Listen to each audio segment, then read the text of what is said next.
Selamat pagi, salam damai sejahtera dan sukacita di dalam Tuhan Yesus.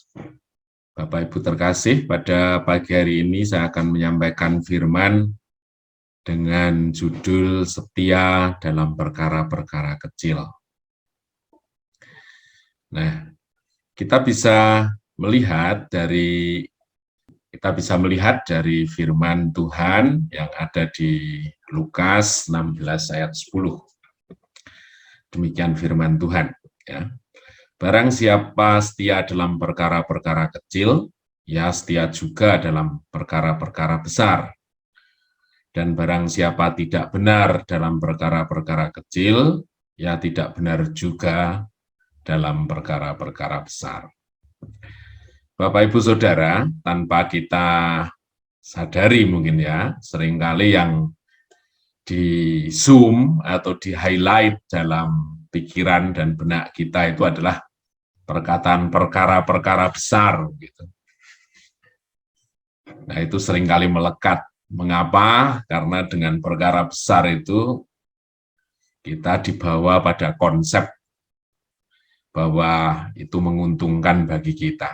Ya, perkataan menguntungkan itu tentu banyak didasari pada hal-hal akal budi kita sebelum kita dibaharui oleh firman. Begitu.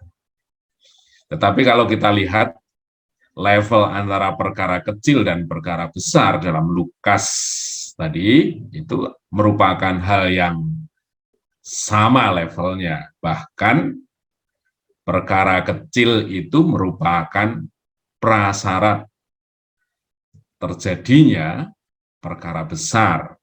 Ya. Jadi, mana mungkin orang dipercaya dalam perkara yang besar kalau dia tidak setia di dalam perkara-perkara kecil. Dan itu adalah prinsip firman Tuhan. Ya. Jadi seringkali kita melihat perbedaan antara konsep manusiawi yang cenderung menginginkan sesuatu yang besar tanpa melewati proses yang kecil. Tetapi prinsipnya Allah justru harus setia dalam perkara yang kecil, baru kita dipercaya dalam perkara yang besar.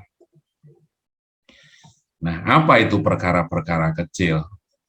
Dan mengapa kita harus setia? Ya, perkara-perkara kecil barangkali definisinya hal-hal yang tidak kelihatan, atau yang bagi manusia pada umumnya itu hal-hal yang tidak ada nilainya, atau justru dipandang rendah, tidak berkontribusi pada nilai-nilai yang dihargai orang, atau hal-hal yang tersembunyi. Tetapi justru dari itu semuanya, seolah-olah kita sedang membangun pondasi yang benar, seandainya kita setia dalam perkara yang kecil. Ya.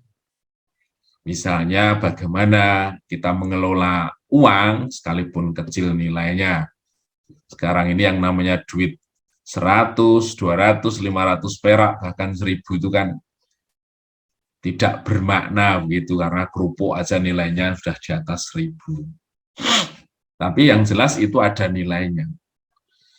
Apakah kita tetap setia?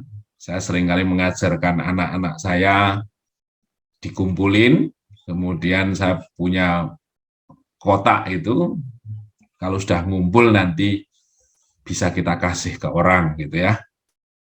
Saya yakin Tuhan menghargai nilai itu.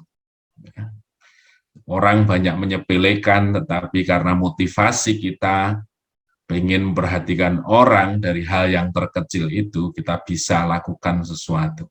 Dan Tuhan hargai itu. Bagaimana sikap kita terhadap orang-orang pada umumnya, satpam, pemulung. Saya beberapa atau sering kali menemui gitu ya, sikap orang ketika berhadapan dengan orang yang kecil, kayak tidak mereken. ketemu seseorang yang dicari ya orang itu aja, dia melewati orang-orang yang tidak diperlukan, itu seolah-olah dia cuek aja. Kadang-kadang kok bisa begitu? Itulah manusia ya. Bagaimana sikap kita ketika kita tidak dihargai, disepelekan, ya. Ketika kita berhadapan dengan saudara yang kesulitan, apakah ada gerakan hati kita untuk menyediakan diri, membantu? Bagaimana sikap kita ketika ada kesempatan untuk tidak jujur, ya, sementara di sisi lain kita dituntut untuk memenuhi kebutuhan yang mendesak. Bagaimana juga sikap kita ketika kita dipercaya, sekalipun itu hal-hal yang kecil. Nah, ini semua merupakan contoh perkara-perkara kecil yang Tuhan maksudkan. Memang, sekali lagi saya katakan, itu tidak berharga nilainya, tidak ada nilainya barangkali pada manusia umumnya, manusia di luar sana. Tapi Allah memakai itu sebagai pondasi bangunan rumah di dalam Tuhan. Ya. Nah, tentu dalam kehidupan keseharian kita dihadapkan pada perkara-perkara yang kecil itu. Dan bagaimanakah sikap kita? Saya ibaratkan seseorang yang setia pada perkara-perkara kecil itu seperti seorang yang melukis dengan nilai lukisan yang sangat tinggi, di mana nilai lukisan itu sangat tergantung pada detail-detail komponen dalam lukisan itu. Beberapa 2 malam lalu saya mendengar Metro TV mengenai Basuki Abdullah gitu ya, saya kagum sekali. Dia bisa melukiskan sampai hal-hal yang kecil, yang rinci, sehingga apa yang dimaksudkan dari lukisan itu oleh Basuki Abdullah itu bisa ditransferkan, bisa dibuat mengerti oleh banyak orang, dan semakin detail lukisan itu, maka semakin mahal harganya. Demikian juga Allah melihat kita itu seperti lukisan itu. Semakin kita detail memperhatikan nilai-nilai kecil, maka semakin berhargalah Allah di dalam hidup kita. Nah, Allah mendidik orang percaya dengan perkara-perkara yang kecil untuk memunculkan karakter yang sempurna dan yang bisa dipercaya. Salah kiranya kalau seseorang melihat bahwa kepercayaan Tuhan itu bisa datang seketika, ya, tanpa proses, tahu-tahu Allah membentuk kita. Bahkan dalam doa-doa kita, Tuhan bentuklah aku, pakailah aku sebagai alatmu.